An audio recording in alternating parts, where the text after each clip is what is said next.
جاءتهم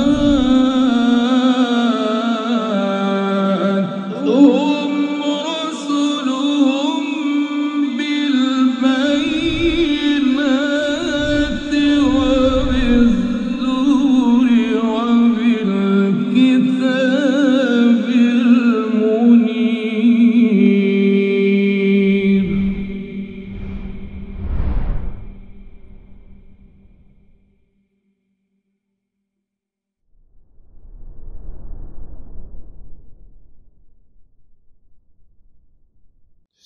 Bismillah.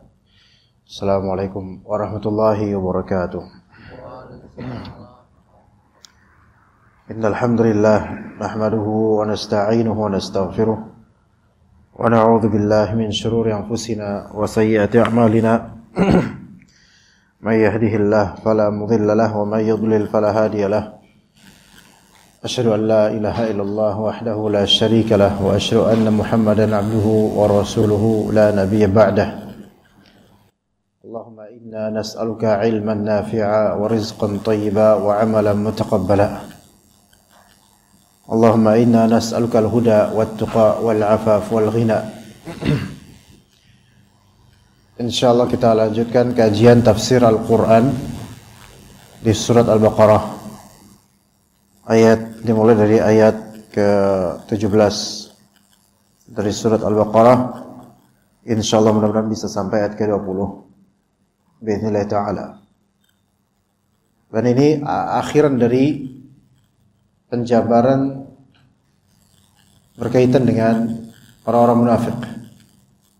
Kalau di ayat-ayat sebelumnya Allah Subhanahu wa taala mengabarkan bagaimana sikap mereka, attitude mereka di kehidupan dunia ini. Maka di ayat ini Allah Ta'ala berikan permisalan sebagai deskripsi hukuman dunia maupun akhirat bagi orang-orang munafik. Dari ayat ke-17 sampai ayat ke-20. Yang semua dari penjabaran ini menunjukkan bahwasanya orang-orang munafik itu tidak mengambil jatah istirahat. Orang-orang munafik itu tidak mengambil jatah istirahat di qalbunya, baik dunia apalagi akhirat. Allah Subhanahu wa taala berfirman, "Mathaluhum kamathalil ladzi istawqada nara, falamma adaa'at ma hawlahu dhahaba Allahu binurihim wa tarakahum fi dhulumatin la yubsirun." Ya, perumpamaan mereka seperti orang-orang yang menyalakan api. Setelah menerangi sekelilingnya, Allah Ta'ala melenyapkan cahaya yang mereka buat tersebut. Allah lenyapkan dan membiarkan mereka dalam kegelapan, tidak dapat melihat. Summun bukmun umyun fahum la yarji'un.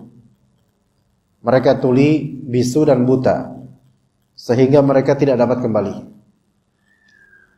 Atau sebagian dari kalangan munafik nasibnya seperti yang dimisalkan oleh Allah di ayat ke-19. Aw kasayyibin minas sama'i fihi dhulumatu wa ra'du wa barq yaj'aluna asabi'ahum fi adanihim minas sawa'iqi hadharal maut wallahu muhitun bil kafirin. Atau seperti orang yang ditimpa hujan lebat dari langit yang disertai kegelapan, petir dan kilat. Mereka menyumbat telinga mereka dengan jari-jarinya, menghindari suara petir itu karena takut mati. Ya, hadarul maut, takut mati. Dan hadarul maut, takut mati ini di antara ciri khas orang-orang yang tidak beriman pada Allah Azza wa Jalla, baik dari kalangan kafir maupun munafik. Wallahu muhitun bil kafirin. Allah Ta'ala meliputi orang-orang yang kafir, menguasai mereka. Yakadul barqu yakhtafu absarahum kullama adha'a lahum masyaw fihi.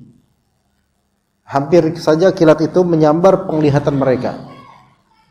Setiap kali kilat itu menyinari mereka, mereka berjalan di bawah sinar itu. Jadi mereka mengambil manfaat untuk bisa berjalan, ya, mengambil manfaat dari sinar kilat. Dan kita tahu sinar kilat itu hanya sejenak, tidak lama. Betapa letihnya seseorang melanjutkan perjalanan menunggu kilat demi kilat Ya. Wa idza azlama 'alaihim qamu. Dan apabila gelap menerpa mereka, mereka berhenti. Maka lebih banyak berhenti daripada berjalannya. Walau sya'allahu la dhahaba bi sam'ihim wa absarihim.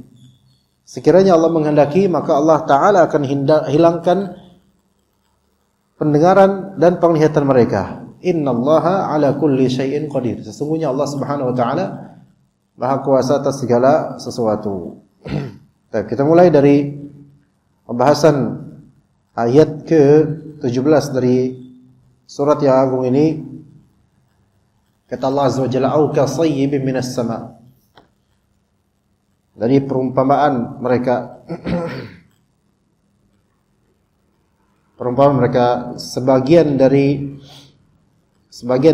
orang-orang munafik, mereka diberikan perumpamaan seperti itu apa sih? Itu ayat keberapa? Itu ayat 19. Enggak, mathaluhum kamathalil ladzi istawqada nara. Permisalan sebagian dari orang munafik untuk sebagian orang munafik yang jelas bagi mereka kebenaran, maka itu seperti orang yang istawqada nara, yaitu awqada nara, yang menyalakan api untuk mendapatkan hal yang menerangi mereka dan memanfaatkan adanya api itu. Namun falamma adaa'at ma haulah, ketika mereka menerangi, atau ketika api yang mereka buat itu menerangi cukup sekelilingnya, tiba-tiba zahaballahu binurihim, maka tiba-tiba Allah Subhanahu wa taala menghilangkan cahaya tersebut atau sinar tersebut.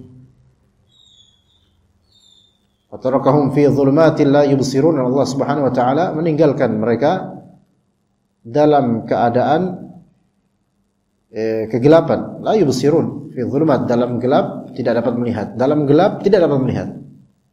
Sudah dalam gelap tidak dapat melihat. Dan kita tahu kalau seseorang ada di kegelapan dan dia berlama di kegelapan itu, perlahan-lahan dia akan mudah melihat atau bisa sedikit menerawang atau meraba-raba dengan penglihatannya apa yang di sekitarnya. Itu jika apa? Jika pandangan matanya sudah terbiasa dengan kegelapan. Itu umumnya begitu. Tapi Allah Subhanahu wa taala memberikan hukuman. Disebutkan di ayat 17, di ayat 18, Allah Ta'ala katakan sebagian dari mereka Allah butakan. Ya, ini hukuman di sebagian orang munafik, Allah butakan mereka sehingga sudah dikasih kegelapan dan tidak bisa matanya itu untuk menerawang atau meraba-raba apa yang ada di kegelapan. Gak ada kesempatan untuk melihat. Itu ayat 18. Nanti ayat 19 dan 20 itu sinf akhar, yaitu model lain dari hukuman untuk orang munafik. Yang mana yang ayat 19 ini tentu berada juga dalam kegelapan, karena ketika disebutkan adanya hujan dari langit menunjukkan mendung yang cukup padat, dan turunlah hujan, ditimpa hujan lebat sayyib. Dan sayyib itu sebagian dari ulama menganggapnya sebagai hujan yang tidak ringan. Hujan yang tidak ringan, bukan gerimis. Ya. Jadi sayyib itu matar, dan asli dari makna sayyib dari kata as-saub, dan makna as-saub itu nuzul, yaitu turun. Nah, di ayat ke-19 kita lihat orang munafik seperti orang yang ditimpa hujan lebat dari langit. Ada kegelapan, ada fihi zulmat. Gelap juga, sama seperti permisalan yang disebutkan nomor 70. Ya. Allah Ta'ala tinggalkan mereka dalam kegelapan karena api yang mereka nyalakan itu Allah padamkan. Maksudnya mereka berusaha untuk mendapatkan benefit dari apa yang mereka nyalakan dari api itu. Namun Allah Ta'ala hilangkan api tersebut dan Allah jadikan mereka buta sehingga di kegelapan mereka pun tidak bisa melihat. Maka dengan kebutaan mereka itu adalah kegelapan di dalam kegelapan. Di ayat ke-19 Allah Ta'ala permisalkan sebagian lainnya dari kalangan munafik. Itu Allah Ta'ala timpakan musibah berupa seolah-olah berupa hujan yang lebat yang turun di atas mereka. Dan pada konteks hujan tersebut ada 3 hal yang mengerikan untuk mereka, yaitu apa? Zulumat, kemudian ra'd dan barq. Nanti akan kita kupas itu insyaallah perbedaan ketiganya.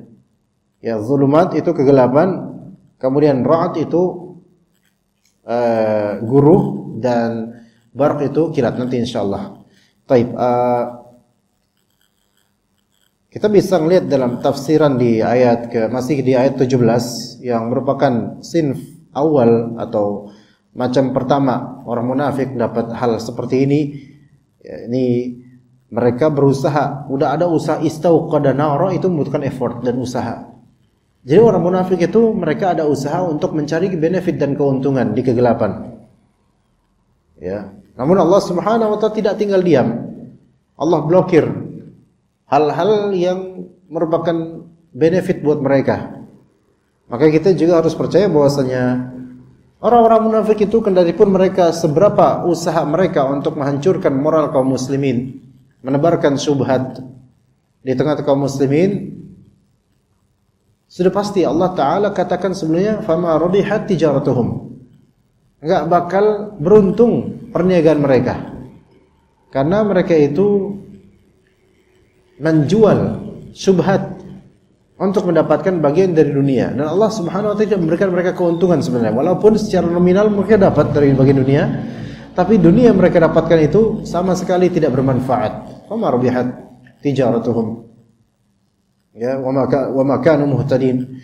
Dan orang-orang munafik, ya, mereka menzahirkan keimanan, kemudian mereka kufur, menzahirkan keimanan saja. Maka mereka berusaha seolah dengan menzahirkan keimanan itu mereka mendapatkan benefit dan manfaat di tengah kaum muslimin. Ya, seolah-olah gitu. Seolah-olah mereka mendapatkan cahaya seperti orang-orang mukminin. Padahal enggak. Nah, maka mereka mungkin kadang-kadang melihat kebenaran yang mana di sini seperti ada tasbih dan penyerupaan. Nar itu di sini sesuatu yang menyala, itu al-haq, kebenaran. Ya. Gitu. Jadi dikatakan oleh sebagian ulama istauqada nara, mereka berusaha untuk menyalakan kebenaran. yakni seperti orang-orang beriman yang mereka menyalakan kebenaran, yaitu mengadakan kebenaran Islam. Tetapi ya itu mereka melihat kebenaran itu, absarul haq, kata para ulama, absaru al-haq, mereka melihat kebenaran. Atau annahum intafa'u biha intifa'an muaqqata, mereka mendapatkan manfaat dari kebenaran cahaya tersebut intifa'iyah muaqqat, yaitu pemanfaatan yang sifatnya sementara doang, sejenak doang, sementara doang. Dan Allah Subhanahu wa taala dhahaballahu binurihim, Allah hilangkan cahaya mereka. Wa dhahaba anhum ma yanfa'uhum wa huwa an-nur, maka hilanglah apa yang bermanfaat buat mereka, itu cahaya itu. Lalu apa sisanya kalau misal kita nabun ya api unggun, ketika apa namanya, khamid ya, apa itfa, apa tadi istilahnya kok, api mati, ketika mati apinya apa padam, iya padam apinya, apa sisanya coba? Sisanya hanyalah dua, yaitu ihraq dan dukhan. Ihraq itu ya sisa bakaran, debu-debu dan kayu yang terbakar, dan dukhan asap, khalas, ampasnya doang gitu. Ya. Lalu apa tasbih dan penyerupaan yang wallahu alam diinginkan oleh Allah Ta'ala di sini dari sisa dan ampas berupa panas yang ada cuman panas doang, nyalanya enggak. Maka ini enggak ada manfaatnya sama sekali. Karena kan tujuan adanya pencahayaan untuk bisa melihat. Lah ini ngelihat enggak bisa. Dan kita nanti kasih summun bukmun umyun. Enggak bisa ngelihat, ya. Dibutakan matanya. Taib. Sisanya apa sekarang? Yaitu panas dan asap. Dan kata para ulama, fa baqiyat fi qulubihim hararatul kufri wasyukuk. Maka yang tersisa di kalbu mereka adalah apa? Hararatul kufri wasyukuk. Panasnya kekufuran dan panasnya keraguan. Jadi kekufuran itu panas dan tidak bercahaya. Panas yang tidak menerangi. Dan keraguan itu juga panas yang tidak menerangi, tidak bermanfaat. Maka hati-hati juga seseorang ketika dia panas ketika ada suatu syariat dari Allah Azza wa Jalla. Enggak suka dengan syariat tersebut. Ada apa? Imma kufur, imma syak. Imma ada kekufuran, imma ada keraguan. Dan ini besar kemungkinan adalah sisi kemunafikan pada dirinya. Ketika dia kurang menerima dengan suatu syariat. Enggak terima dengan suatu syariat. Ketika Nabi SAW katakan begini atau Nabi SAW melakukan ini, dia mempertanyakan, kok bisa Nabi kayak gini? Kok bisa Nabi berbuat gini? Atau ini syariat mempersulit dan seterusnya. Orang-orang seperti ini pasti panas. Pasti panas. Dan pasti ini karena mengikut hawa nafsu. Imma dia kufur pada kalbunya itu. Ada kufur, dia tidak percaya sama Allah dengan syariatnya.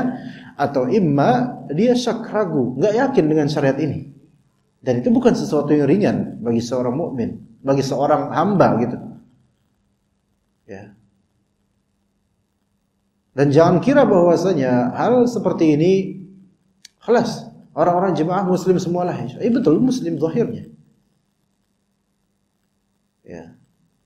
Namun sebagian dari muslimin dan banyak juga itu dalam beberapa cabang syariat yang mereka enggak suka dan mereka menentang itu. Bukan sebatas enggak mau, tetapi memang mereka enggak suka dengan adanya syariat seperti itu. Begitu. Ya. Taib, bagaimana dengan misalnya syariat haramnya isbal? Taib. Hatta isbal kita katakan misalnya perkara khilafiyah. Sebagian ulama mengatakan makruh, sebagian ulama mengatakan haram mutlak, sebagian ulama mengatakan haram ketika sombong. Taib. Tetapi ketika melihat seorang cingkrang, dia enggak suka. Taib, apa yang enggak antum suka? Gitu dia. Apa yang enggak antum suka? Itu dia. Imma antum enggak suka penampilan seperti itu, dan what's the problem? Apa masalahnya buat antum? Imma antum punya anak-anak, ngomong antum di sini bukan kepada antum, enggak kepada orang-orang yang sensitif terhadap syariat itu. Imma antum punya pengalaman buruk dengan orang yang penampilan seperti itu, dan itu tidak bisa menjadi modal untuk menggeneralisir bahwasanya orang-orang seperti itu sama semua. Ya enggak? Iya. Misalnya ada seseorang dikhianati oleh seorang yang bercingkrang misalnya. Kemudian dia benci dengan semua orang yang bercingkrang. Ini enggak fair dong. Ini enggak adil. Gitu loh. Dan masalah cinta dan benci dalam masalah ini itu juga bisa berujung pahala atau dosa. Membenci seseorang tanpa alasan syar'i, maka ini ada masalah di kalbunya. Nanti Allah Ta'ala hisab. Allah Ta'ala akan tanya kenapa. Atau yang ketiga, emang antum benci dengan syariat ini. Dan itu bisa kelihatan ketika apa? Ketika mengejek. Ya. Kalau udah ngejek ini berarti ada sisi kebencian dan panasnya. Khawatirnya ini kufur gitu loh. Khawatirnya, ya memang di dunia kita nggak bisa langsung kafirkan orang gini. Tapi Allah lebih tahu keadaan kalbu seseorang. Makanya ketika seorang muslim meninggal, kita nggak bisa memvonis dia masuk surga atau neraka, Allahu a'lam. Tapi kita harap dia diampuni oleh Allah. Itu aja. Tapi di akhirat urusannya urusan Allah dengan dia. Maka hati-hati dengan cinta dan benci akan suatu perkara yang ada dalam agama. Itu. Kemudian masalah ta'addud, poligami. Dan masalah ini masalah yang sangat sensitif, terutama untuk kalangan hawa, perempuan. Nah, kita laki-laki itu juga harus berimbang dalam masalah ini. Tidak terlalu pro dalam artian bukan ya kita harus pro dengan syariat, betul. Enggak, maksudnya kita tidak terlalu memasarkan di ranah sensitif ini secara serampangan sehingga banyak bapak-bapak atau ikhwan-ikhwan yang tanpa berpikir panjang kemudian melaksanakan atau mempraktekannya tanpa bisa untuk berbuat adil, dan ini menjadi bad mark tersendiri untuk kenyataan poligami di banyak daerah di Indonesia ini. Tapi juga kita harus membela. Jadi berimbang gitu loh. Antara praktisi yang ngawur dengan orang yang anti. Kita harus berada di tengah-tengah. Mungkin kita nggak melakukan, tapi ini adalah syariat yang kalau ada orang mencacatinnya atau menjelekannya, kita defend syariat. Kita membela masalah poligami ini bukan karena kita mau poligami kapan atau bukan karena itu, tapi karena ini syariat Allah. Ya, ini syariat Allah. Ya. Dan kita tidak banyak merekomendasikan bapak-bapak untuk poligami, walaupun itu jika bisa silakan, tapi kita tidak rekomendasikan kalau belum bisa, bukan karena kita mencegah orang totali dari poligami, bukan. Tapi karena kita nggak mau ada oknum-oknum, terbit oknum-oknum baru yang membuat citra poligami ini semakin buruk di mata masyarakat. Taib. Lalu apa kalau saya kata kemunafikan? Banyak sekali ikhwan alasan dari para perempuan atau sebagian bapak-bapak, entah kenapa pikirannya kemana itu bapak-bapak, yang mengesankan anti dengan poligami dan mengesankan bahwa poligami itu adalah suatu momok besar dan monster. Seolah-olah ini syariat itu useless dan menghancurkan rumah tangga. Wallahi poligami nggak pernah menghancurkan rumah tangga. Imma pelakunya yang salah dalam mempraktekannya karena mungkin nggak pakai ilmu atau karena nafsu saja, atau imma karena dari pihak lawan jenisnya, perempuan atau keluarganya. Nggak pernah poligami itu menjadi sebab secara asasi untuk menghancurkan rumah. Nggak ada, wallahi nggak ada. Siapapun yang mengatakan bahwa poligami ta'addud syar'i itu menjadi penyebab perceraian, penyebab hancuran rumah tangga, penyebab permukaan anak, maka kita antum akan mempertanggungjawabkan ucapan antum di hadapan Allah. Di dunia aman antum, di akhirat Allah akan tanya pada antum atau anti hal seperti ini. Dan itu akan bercabang dengan banyaknya alasan-alasan, ikhwan. Alasan syaitan semua rata-rata. Dari syaitan, rata-rata dari syaitan. Seperti kalau kita poligami, maka nanti anak fatherless. Fatherless itu apa? Tak berbapak. Emang dikira dulu Nabi SAW itu bukan bapak apa? Emang para sahabat yang mereka poligami itu, mereka bukan bapak-bapak. Oh, maksudnya adalah nanti anak-anak gimana nasibnya? Ini pikiran syaitan seperti ini. Seolah-olah kalau poligami itu kita ninggalin anak gitu. Subhanallah. Ya, uring-uringan kemudian wah itu lihat anak-anak kasusnya dia poligami itu anaknya nggak keurus. Jangan lihat yang negatif aja. Maksudnya jangan lihat sampel, bad sampel. Ketika ada apel yang bagus, ranum banyak, kenapa yang antum perhatikan hanya yang bad sampel hanya karena antum nggak suka dengan apel tersebut? Maka kita katakanlah di hadapan Allah nanti antum nggak suka sama praktisinya atau antum nggak suka sama syariatnya, dan Allah lebih tahu tentang apa di hati antum, gitu, anti, terutama perempuan. Ya. Sebagian dari perempuan ketika melihat ada temannya di poligami itu memprovokasi temannya. Temannya udah baik-baik dengan poligaminya, dia, waduh, masya Allah sabar banget ya itu udah kalimat setan itu. Sabar banget ya kalau ana jadi anti sih, ana nggak bisa sabar. Ini setan satu lagi nih. Ini setanah satu lagi nih. Apa urusan anti kok komentar seperti itu? Itu malah justru membakar sensitivitas perempuan dalam masalah ini yang sudah baik-baik mempraktekkan dan bersabar, dibakar dengan ini. Syaitan akan berusaha, jemaah sekalian. Bagaimana caranya supaya anti dengan ini? Beneran. Ketika zaman sekarang dokter-dokter merekomendasikan agar kita para parents, orang tua itu cukup anak kedua, Bu, anak ketiga apa? Udah jangan banyak-banyak. Kenapa? Takut sama rezeki. Apa gimana? Rasulullah bilang apa? Tazawwajul waludal wadud. Nikahilah oleh kalian perempuan yang walud, apa? Rajin meteng gitu loh. Walud itu apa? Subur, wadud, penyayang. Apa alasannya wahai Rasulullah? Fa inni mukatsirun bikumul umam. Aku berbangga dengan banyaknya umat. Syuf, kita pengen realisasikan keinginan Nabi SAW untuk punya keturunan banyak dari kaum muslimin. Ya, kemudian dibatas jangan lebih dari 2 lah, repot nanti. Subhanallah, bapak kita, ibu kita punya anak banyak itu, menjalankan syariat, alhamdulillah kok kita hidup sampai sekarang. Ya, subhanallah, generasi-generasi seperti ini. Supaya apa? Kaum muslimin itu jangan banyak-banyak. Gitu. Itu syariat punya anak banyak, itu syariat loh. Punya anak banyak itu termasuk bagian dari syariat. Tapi dididik, jangan punya anak banyak doang. Dididik, ini syariat. Baik. Ta'addud, punya istri banyak dengan anak juga banyak, itu juga bagian dari syariat. Bagian dari syariat.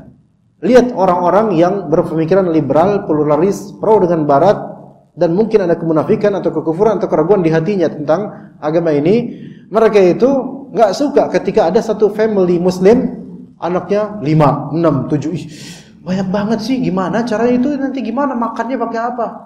Ya makan pakai nasi, emang sosis terus, makan pakai nasi lah. Itu satu. Mereka nggak suka ketika anak-anak kaum muslim itu banyak. Makanya orang-orang liberal, anak-anak kecil mereka nggak masuk TPA di masjid terdekat, nggak. Nah, kemudian kalau misalnya laki-laki punya istri muslimah banyak dan anak-anak banyak, makin uring-uringan. Kenapa? Orang-orang ini ketika mereka melihat banyaknya kaum muslimin, itu mereka kesel. Dan syaitan suka dengan kekesalan itu, dibuatlah oleh syaitan. Makanya sebagian perempuan ngelihat Ustadz Fulan nikah lagi, kesel. Lalu siapa kesel? Nanti siapa harus kesel? Ana nggak mau lagi ngaji sama dia. Kenapa? Karena poligami. Emang kenapa?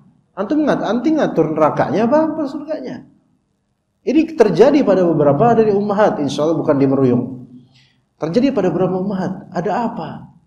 Panas hatinya. Ini seperti ini. Fi qulubihim hararatul kufri wasyukuk. Di kalbunya ada panasnya kekufuran, mungkin anti syariah, atau panasnya sesuatu karena syaitan membuat ragu-ragu. Coba, apa yang harus diragukan ketika ada fulan nikah dengan fulanah, apa istri kedua atau ketiga atau keempat? Kenapa harus kita yang panas? Tanya itu diri kita coba. Kalau misalnya bapak-bapak biasanya panasnya karena apa? Kok dia bisa sih, gua enggak? Nah itu panas. Betul. Tapi kok ibu-ibu panasnya karena apa? Karena merasa, wah ini menyakiti perempuan. Subhanallah. Rasulullah nyakitin perempuan. Para salaf dan sahabat ketika mereka ta'addud nyakitin perempuan enggak? Kenapa perempuan-perempuan ketika itu di zaman salaf mereka radhiyallahu anha, radhiyallahu anhunna, kenapa mereka enggak ada komentar miring seperti sekarang? Kenapa? Karena sekarang itu everyone talks, semua ngomong dan enggak mikir bahwa omongan mereka tentang syariat itu akan ditanya oleh Allah Ta'ala di hari akhir nanti. Ya. Ini pun Anda bicara seperti ini harus betul-betul berani ngomong kayak gini, karena itu masyarakat bicara seperti ini itu seperti membuat syubhat besar. Wallahi kita dalam masalah seperti ini tidak dalam rangka memotivasi jemaah untuk ayo poligami semua. Wallah tidak. Ana malah justru beberapa ikhwan datang ke ana, saat ana pengen poligami saat antum enggak cocok, jangan. Enggak bisa antum. Kok tahu Ustaz? Enggak ada tahu lah orang kayak antum enggak bisa beneran. Kesian nanti antum malah hancur nanti. Enggak, jangan. Coba antum introspeksi dulu, ya, kuatin dulu azam antum, ya gitu. Rata-rata tuh, jangan. Bukan karena nanti poligami, bukan. Ya, anak praktisi masa nanti gimana? Bukan karena nanti poligami, bukan. Tapi kan nggak bisa melihat antum cocok. Nggak semua laki-laki itu kita benar jangan. Berapa gaji antum? 2,5, ya, 2,5 astagfirullah. Antum mau makan, betul sih rezeki dari Allah, betul. Nikah itu akan melipat gandakan, iya betul. Tapi ada sisi syar'i, ada sisi realistis, ya, gitu. Antum gaji 2,5 juta, subhanallah. Cukup nggak buat? Ya ngepas sih. Kira-kira kalau nambah istri ngepas, ngepres apa? Gimana nanti? Apa ngempus antum? Gitu beneran. Beberapa ikhwan kayak gitu. Kecuali yang azamnya kuat benar-benar dan siap ekonominya, finansial siap, ketegasan siap ngambil risiko, fadhal. Kata Allah Azza wa Jalla, "Wa in khiftum alla ta'dilu fawahidah." Kalau kalian khawatir tidak bisa berbuat adil, maka satu saja. Berarti poligami menjadi haram atas dia kalau dia ada indikasi tidak bisa berbuat adil. Di antara yang membuat tidak adil adalah yaitu tidak mau terbuka dalam masalah poligami. Kayak beberapa akhwat diimingi oleh beberapa ikhwan atau beberapa ustaz ya. Anti mau enggak nikah sama ana? Insyaallah nanti jadi yang kedua. Tapi afwan istri pertama ana enggak tahu. Ini enggak boleh. Enggak bisa ini. Mau adil gimana? Kan kata Allah kalau enggak yang mananya fa ilam ta'dilu fawahidatan aw ma malakat aymanukum. Kalau enggak bisa adil, satu aja kelas. Gitu. Ya, ketika anak tanya, antum pengen ta'addud, pengen poligami, istri antum tahu enggak? Waduh, jangan sampai tahu. Nah, ini bahlul antum berarti enggak boleh, antum enggak boleh, enggak bisa. Masalah istri enggak ngizinin itu mungkin masalah enggak wajib memang. Tapi kalau sampai istri nggak tahu, antum main backstreet, kemudian gimana antum nanti adilnya? Pasti banyak kedustaan, kebohongan. Enggak. Jangan, antum dosa nanti poligami antum. Beneran. Antum ya orang-orang nanti jadi yang oknum-oknum yang memperburuk citra syariat ini. Jangan. Orang udah banyak yang menjelekkan syariat ini. Udah banyak orang yang tadinya cuman karena nggak biasa aja melihat poligami, akhirnya lama-lama jadi kufur gara-gara ucapan-ucapan sebagian dari orang-orang yang kesannya itu kayaknya anti dengan syariat ini. Ya subhanallah. Sampai ada sebutan istilah pelakor. Ya. Nah, pelakor di sini termasuk di antara bentuk pelakor kata sebagian dari orang-orang jahil ini, yaitu yang menjadi istri kedua. Dituduh pelakor. Siapa yang ngomong kayak gini dan orang ini menikah dengan sah secara syar'i, apalagi kalau dia nikahnya juga secara agama sah, secara negara sah nikah keduanya, terus kemudian siapapun yang menyebut dia pelakor, maka ini sama dengan orang yang menjelekkan syariat gitu loh. Sama seperti orang pakai celana cingkrang, pangsi cingkrang, kemudian dibilang, lu kebanjiran, sama mengejek orang yang sedang beramal sesuai syariat. Hati-hati. Ingat, orang-orang munafik itu suka istihza biddin loh. Suka menjelekkan dan mengecengin orang yang melakukan praktek agama. Sekarang ada akhwat-akhwat cadaran, tapi ketika mereka melihat ada yang ta'addud poligami, itu mereka menjelekkan itu orang-orang yang poligami itu. Idish, mau aja yang kedua, idish mau ada. Dan kayaknya hina banget gitu.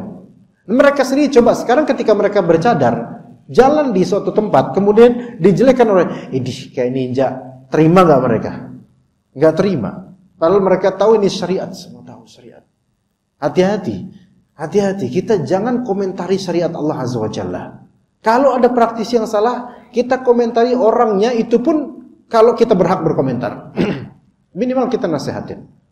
Jangan kita komentarin syariatnya. Hati-hati. Semua akan bilang, ibu-ibu itu tidak anti poligami, cuman gak suka dengan yang oknum-oknum itu. Ya, awalnya gak suka dengan oknum.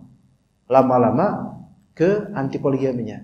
Dulu kaumnya Nabi Nuh alaihissalam, awalnya gak musyrik, tapi mengawali kesyirikan dari apa? Awalnya dari hal-hal yang kelihatan baik, tapi lama-lama step by step syaitan akan menjerumuskan mereka menuju ke kesyirikan. Jadi jangan kira bahwasanya kesel dengan para praktisi yang miring-miring itu, kemudian kita akhirnya mencela lama-lama poligaminya. Hati-hati. Karena itu kan panas. Maka lihat sekarang, kalau ada orang mengamalkan suatu amalan syariat, kemudian kita ada hararatul qalb gitu, panas hati, ini imma kekufuran, imma anti ragu atau antum ragu terhadap syariat ini.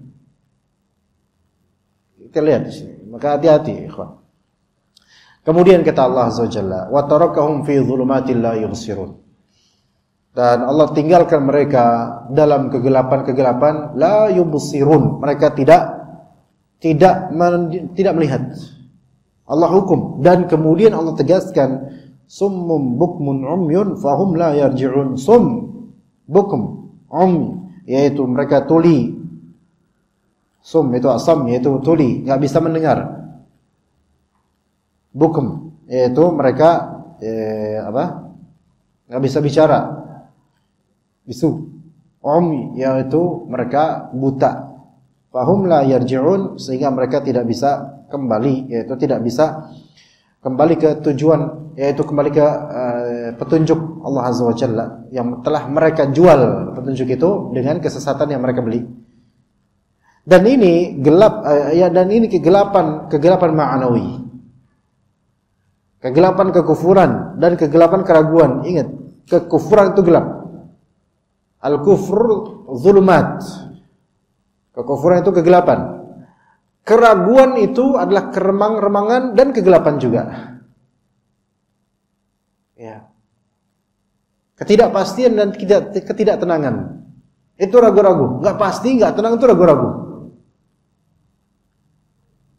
Kalau tadi misal antum jalan kemari atau di mana antum melihat genangan. Antum pertama kali jalan lewat situ. Antum lihat genangan. Dan enggak ada orang lewat di situ. Ini genangan ini luas banget ini. Kalau antum ragu-ragu, tenang nggak kira-kira? Nggak bakal tenang. Karena ini apa ya? Jangan-jangan ada lubang nih, jangan-jangan gitu tuh. Ya, nggak tenang. Maka orang kafir itu nggak punya kesempatan untuk tenang sebenarnya. Udah gitu, ada kebenaran, buta akan kebenaran. Dia tahu kebenaran, tidak bisa speak up kebenaran, nggak bisa mengatakan sesuatu yang benar, nggak bisa. Selalu syubhat. Lihatlah para oknum-oknum orang-orang liberal. Tidaklah mereka membuat tulisan, melainkan mesti ada titipan syubhat di situ. Enggak pernah ada benar 100%, enggak pernah. Ya enggak perlu kita sebutkan nama-namanya. Enggak pernah. Selalu syubhat. Dari dulu sampai sekarang. Dulu ada pentolan jil dulu, jaringan Islam liberal. Ya enggak jauh-jauh dari sinilah, di Ciputat dulu pangkalnya dan mungkin sampai sekarang. Itu dari awal 2000-an menyebarkan syubhat. Ya, semua agama sama ini. Wah, banyak. Satu ketika setelah pandemi kemarin wah ini Mas Fulan ini sekarang udah mulai ngaji kitab Ghazali, kitab apa namanya? Al-Munqidh min ad-Dhalal karya Al-Ghazali. Lebih dekat ke religius, bukan ke barat-baratan gitu. Anda coba simak. Ada bagusnya juga ini Bapak ini nih. Mendinglah ada kemajuan, dulunya murni ngikutin barat banget. Sekarang tuh ada sisi-sisi menuju tasawuf lah. Maksudnya ada sisi islami gitu lah. Tapi wah, tetap aja ini masih ada aja syubhatnya orang ini, nggak bisa. Karena beberapa teman sunnah di FB itu ketika melihat Bapak ini itu kelihatan mulai agak menuju religius atau gimana, bersyukur sih, cuman tetap aja kalau memang masih ada kemunafikan di kalbunya, nggak bisa lepas dari syubhat. Karena apa? Bukum, yaitu bisu akan kebenaran full, nggak bisa. Kemudian ummi, yaitu buta. Tadi nggak bisa mendengar kebenaran dengan baik, nggak bisa mengucapkan kebenaran dengan baik, dan nggak bisa melihat kebenaran dengan baik. Sehingga ketika tiga hal ini terkunci, tertutup akan kebenaran, maka hum la yarji'un, mereka enggak bisa mengambil kembali petunjuk Allah yang telah mereka jual demi mendapatkan bagian dari dunia itu. Enggak bisa mereka dapat itu. Karena sudah Allah kunci dua pintu informasi, yaitu mata dan telinga. Dan Allah kunci juga satu pintu untuk keluar kebenaran, yaitu lisan, tidak bisa untuk kebenaran. Nauzubillah min dzalik. Dan hal itu sangat possible pada manusia yang Allah kunci. Kita lihat sebagian dari orang, anak-anak muda sekarang, mereka ketika takjub nyebut nama bukan nama Allah, tapi nama binatang. Ketika kaget takjub nyebut nama binatang. Gak ada Masya Allah, gak ada Subhanallah, Allahu Akbar, gak ada. Lebih mudah dan lebih murah ketika mengobrol nama binatang di lisannya, yang binatang kotor, najis. Lebih mudah menyebut itu. Dan sangat sulit untuk menyebut Subhanallah, sulit. Dan ketika menyebut Subhanallah itu seolah-olah ya alim gitu. Gituin kayak enggak pantas aja di manusia gitu loh. Ada orang kayak gitu banyak sekarang. Banyak anak-anak muda sekarang dari Gen Z dan seterusnya, itu banyak sekali. Bahkan hampir setiap dari sisipan kalimatnya ketika ngobrol dengan teman-temannya enggak lepas dari kata binatang. Setiap ending kalimatnya ada kata binatang. Ya walaupun ada sisi tradisional juga, misalnya orang-orang anak-anak muda Sunda bertemu dengan teman-temannya, atau yang di Banten itu kan Masya Allah bahasanya kan Sunda kasar sekali. Tapi itu tetap nggak bisa dalam Islam seperti itu. Coba misalnya kita bermudah Subhanallah gitu, Tabarakallah, Masya Allah. Itu kan kenapa sulit kayak gitu? Itulah ketika Allah kunci lisannya dari kata-kata yang baik. Subhanallah. Ya. Fahum la yarji'un. Maka orang ini nggak bisa kembali kepada hidayah. Dulu ketika masih kecil, dididik sama orang tuanya, jangan ngomong kasar. Sampai didik jangan ngomong gue lu, sampai jangan, padahal itu asli kan lafal tradisional Betawi, Jakarta gitu. Tapi enggak. Jangan, ya udah enggak. Tapi ketika udah SMP, SMA, kuliah, gaulnya sama orang-orang ini, maka terjadi perbedaan lafal dan kesusahan untuk ngomong dengan baik.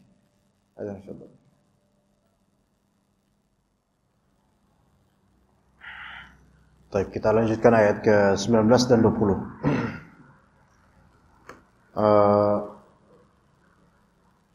Ini ada beberapa kiasan dan permisalan yang luar biasa di ayat ini. Allah Ta'ala katakan, "Au kasaybin minas sama'i fihi dhulumatu wa ra'du wa barq yaj'aluna asabi'ahum fi adanihim minas sawa'iqi hadzal maut." Atau sebagian orang munafik itu kiasannya seperti orang yang orang yang ditimpa sayyib minas sama. Sayyib itu hujan, mator. Ini Allah Ta'ala sebutkan kiasan dengan gejala-gejala alam. Ajib. Dan gejala alam yang sifatnya alawi, yaitu di ketinggian. Gejala alam yang sifatnya di ketinggian, bukan banjir, bukan longsor, bukan apa, bukan. Tapi di ketinggian. Antum lihat, perhatikan benda kosakata berikut, yaitu sayyib, hujan. Zulumat, kegelapan yang ada di awan atau ada di langit. Kemudian ada ra'ad, guruh suaranya. Barq, yaitu ada kilat, nyala kilat itu cahayanya, sinarnya barq itu. Barq itu ya kilatannya bisa kelihatan gitu. Kemudian sawa'iq, jama' dari sawa'iqah, yaitu electricity-nya, yaitu apa bahasa kita ya, petir. Saya barq ini ya petir ya. Kemudian sawa'iq itu bendanya itu ya. Electricity-nya itu apa ya? Indonesia apa electricity itu? Samberannya itu sawa'iq. Samberannya itu sawa'iqah, sawa'iq. Kemudian mereka ya ja'aluna asabi'ahum fi adani, mereka menutup jari mereka, menutup di sini, di telinga mereka. Minas sawa'iq, karena khawatir tersambar dengan samberan petir atau kilat ini. Mereka takut mati. Gitu. Mereka takut mati. Subhanallah, dalam ayat ini tuh rangkaiannya luar biasa ini. Setiap dari kalimat di ayat ini ada dalalah, ada hal yang menunjukkan kenyataan hakikatnya secara majaz. Tapi tetap Allah muhitum bil kafirin. Allah Ta'ala meliputi semua orang-orang kafir. Maka lihat ikhwas sekalian rahimakumullah.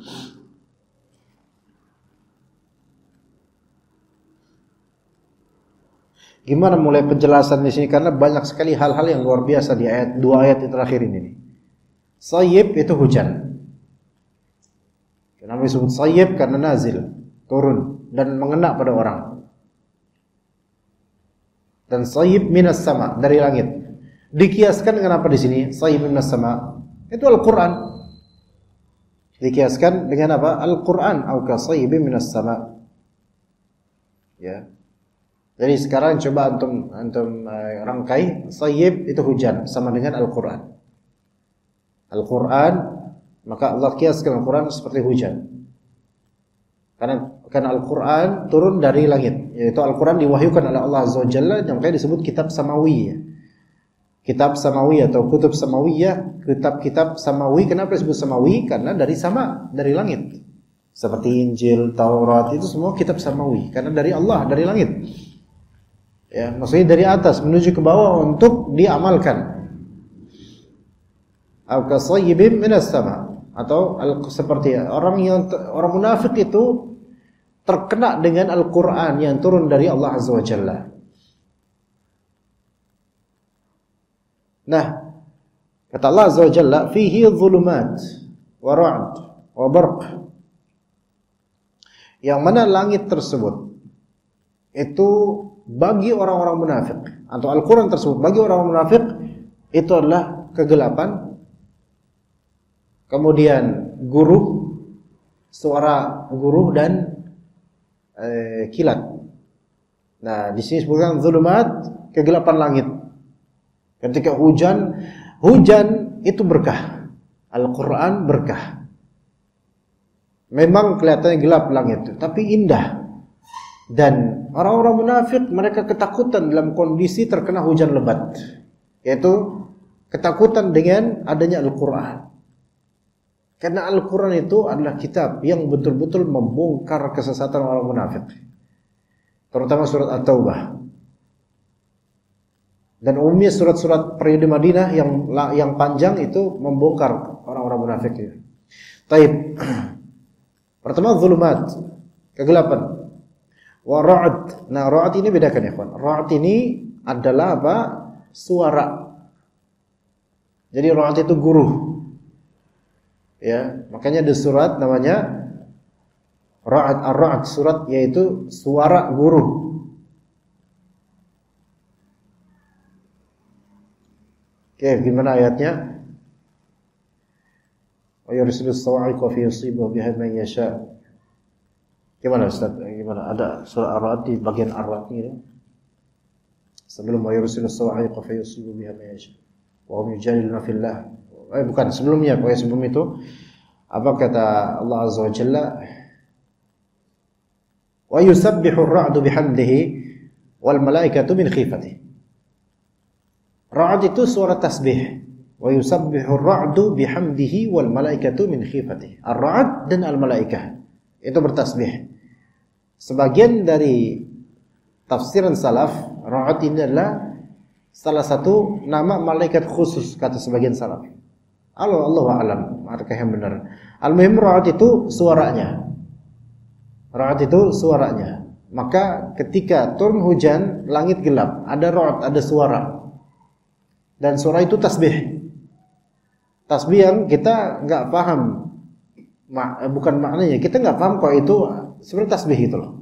Bahasanya beda dia. Nah, wa barq. Dan barq itu adalah kilat. Ya, jadi ra'd itu suaranya, barq itu kilat. Ya. Jadi ra'd itu sound. Kilat itu apa namanya?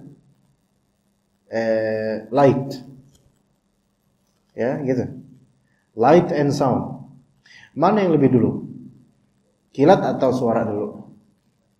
Kilat dulu. Makanya barq itu mengandung kecepatan. Apa-apa yang berkaitan dengan barq itu kecepatan. Makanya naik buruk. Kenapa buruk? Barq cepat gitu. Ya. Buruk Airlines supaya cepat gitu. Ya, tapi cepatan buruk aslinya. Ya. Itu barq. Kan light itu lebih cepat. Gitu dulu baru suara ra'd itu namanya. Gemuruh itu suara. Nah, lalu ada benda namanya sa'iqah. Sa'iqah itu electricity-nya, yang nyambernya itu sa'iqah, Pak. Iya, gitu. Jadi kalau nampak berarti ini barq. Tapi kalau nyamber ini sebut sa'iqah atau jemaahnya sa'iq. Gimana? Paham enggak jemaah? Jadi kelistrikannya itu sa'iqah. Tapi tampak lihatnya cepat gitu, itu adalah barq. Dan suara gemuruhnya itu ra'd. Dan fenomena gelapnya itu zulumat. Dan yang turun darinya adalah sayyib, yaitu hujan. Paham di sini? Ini fenomena alam ini. Allah Ta'ala kemas dengan fenomena alam dikiaskan seperti Al-Quran yang menurunkan hujjahnya dengan ayat-ayatnya yang kalau orang munafik mendengar itu seperti kena apa? Ces gitu, kayak kena sa'iqah, kena sambaran petir gitu loh. Maka sambaran itu sa'iqah. Maka kata Allah Subhanahu wa taala, "Wa yursilus sawa'iqa fayusibu biha may yasha wa hum yujadiluna fillah." Dan Allah taala mengirimkan sengatan electricity ya kepada siapa yang Allah kehendaki untuk kena dalam keadaan mereka itu sedang berdebat tentang Allah gitu loh. Jadi orang lagi berdebat tentang Allah, meragukan Allah, Allah taala sambar dengan hujjah yang langsung tepat sasaran dan tepat pada orang yang kena itu sendiri. Sekarang ketika seseorang kena sa'iqah, apakah dia bisa melihat barq? Ada itu pertanyaannya. Ayo jawab Pak. Kalau antum bisa jawab, kita bubar. Ayo. Apakah orang ketika kena sengatan petir, apakah dia melihat petir? Itu pertanyaan Indonesianya. Belum pernah kena? Jangan. Ya, jawab aja, jangan kena dulu. Apakah orang ketika dia kena sa'iqah, dia sempat enggak ngeliat petir? Ngeliat lightning-nya gitu? Enggak mungkin. Karena bersamaan, barak dengan sa'iqah itu bersamaan. Orang yang kena dengan sengatannya enggak mungkin lagi kena dia ngelihat. Kalau antum di kamar mandi, kadang-kadang tuh pernah kan kerasa tiba-tiba kayak nyamber ke kaca terus gitu. Antum enggak kena. Kenapa enggak kena? Ingin lihat. Ya. Tapi orang yang kena setrumannya langsung kena ke tubuhnya, ya dengan kadar yang beda-beda ya. Tapi biasanya hancur langsung tuh. Kena langsung gitu. Pertama dia enggak mungkin lihat barq. Mungkin enggak dia mendengar ra'atnya. Lebih enggak mungkin lagi karena guru itu datang terdengar setelah kilatan itu gitu. Nah orang udah mati duluan, emang dikira kalau kena kesambar itu enggak mati? Antum lihat pohon aja yang gede itu bisa hancur dan membentuk. Subhanallah itu. Ada video-video atau foto-fotonya itu. Masya Allah. Nah, Allah Ta'ala mengkiaskan orang munafik ketika mereka terkena hujah dan ayat Al-Quran, maka seperti itu keadaannya, hancur betul-betul. Ini menunjukkan bahwasanya kalau kita mempelajari Al-Quran, sebenarnya sangat mudah untuk ngehantam orang kafir, orang munafik. Gampang. Karena orang munafik itu jubahnya sama antum. Sehingga kita timpe itu bisa lebih gampang sebenarnya. Maksudnya dengan hujah. Orang munafik gak bisa kita hancurkan dengan fisik. Justru jadi fitnah. Makanya Nabi SAW gak membunuh orang-orang munafik. Karena khawatir akan terjadi isu di tengah dunia ini bahwasanya Muhammad membunuh sahabatnya sendiri. Lebih bermadarat. Tapi orang munafik itu bisa dihancurkan dengan hujah. Begitu. Ya, maka sayyib hujan itu kiasan terhadap Al-Quran. Ya, kiasan terhadap Al-Quran. Zulumat, kegelapan, itu adalah keraguan, kekufuran dan kemunafikan. Itu loh. Kekufuran, kemunafikan, ya, itu zulumat. Ada kemudian karena Al-Quran tidak mereka terima dengan baik karena kalbu mereka itu gelap dengan kekufuran dan kemunafikan, maka ada ra'd itu adalah gemuruh yang merupakan ancaman dalam Al-Quran dan perintah dan larangan. Itu gemuruh buat mereka. Jadi ketika mendengar Al-Quran mengancam orang munafik akan kena mereka. Al-Quran mengancam orang kufur kena mereka. Makanya orang-orang munafik baik di negeri ini atau dimanapun, ketika ditilawahkan Al-Quran berupa ancaman-ancaman kekufuran, kemunafikan, kemaksiatan, mereka paling panas. Paling panas mereka. Iya. Gitu, paling panas. Paling panas, tapi ada rasa takut gitu loh. Kayak kita dengar gemuruh yang besar, makin besar gitu, makin takut gitu. Seperti itu. Nah kemudian barq, dan barq itu dikiaskan adalah hujjah, argumentasi dalam Al-Quran. Sementara as-sawa'iq yaitu samberannya itu adalah ayat-ayat Al-Quran itu sendiri. Ya, maka semua ini kiasan. Ya. Taib. Insyaallah di ayat berikutnya, ayat 20, kita lanjut mungkin pertemuan datang ya kawan, karena udah jam segini ya. Dan Jumat depan ana izin karena insyaallah ana di Saudi umrah insyaallah, berangkat hari Selasa. Semoga Allah Ta'ala mudahkan perjalanan juga jemaah, dan semoga Allah mudahkan antum juga untuk pergi ke Tanah Suci untuk berziarah dan umrah. InsyaAllah kita ketemu nanti, kita lihat nanti mungkin 2 pekan lagi atau gimana, kita lihat ya kepulangannya. Wallahu a'lam. Mungkin cukup sampai sini insyaallah. Ada soal atau cukup aja? Kita sampai fadhil. Silakan.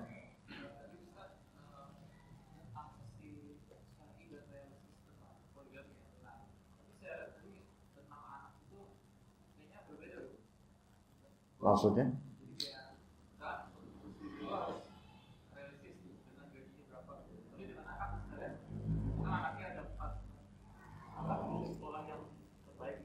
Ya. Baik. Apa? Sama nggak pertanyaan? Habis ini dulu insyaallah. Jadi gimana tadi? Iya, gini.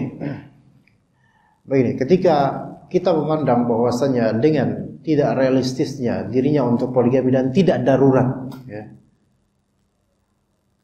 Kalau misalnya saya poligami sementara penghasilan saya tidak memungkinkan, maka ini tidak akan bisa berbuat adil ke depannya gitu.